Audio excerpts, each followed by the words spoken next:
La religion ne doit pas devenir une ligne de rupture, un espace de confrontation entre les individus et entre les peuples, comme le veulent les idéologues de l'extrémisme et du sectarisme religieux.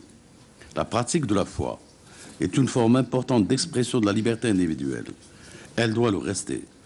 Il est nécessaire de la protéger contre les logiques et les attitudes d'intolérance et d'exclusion. C'est là notre conviction. C'est là un défi partagé qui interpelle toutes les nations. Il appelle à plus de mesures de nature à consolider davantage l'universalité des règles auxquelles nos pays ont volontairement adhéré dans le cadre du pacte international relatif aux droits civils et politiques, en particulier son article 18.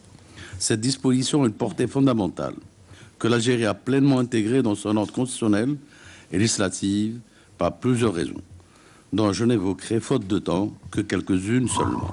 En premier lieu, par rapport à son histoire plusieurs fois millénaire, assumée et revendiquée dans sa diversité culturelle, l'Algérie, terre de l'islam, a enfanté Saint-Augustin et donné à la chrétienté l'un de ses plus brillants théologiens.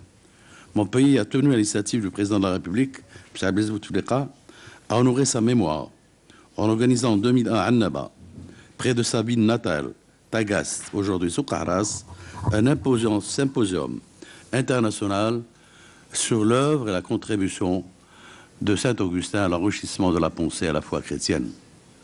Pour la construction d'un État moderne et une nation tolérante, fondée sur les valeurs identitaires du peuple algérien, dans celles portées par notre religion musulmane elle-même, laquelle enseigne qu'il n'y a nulle contrainte en religion, ainsi que c'est les valeurs universelles qui unissent aujourd'hui la communauté internationale et l'humanité tout entière.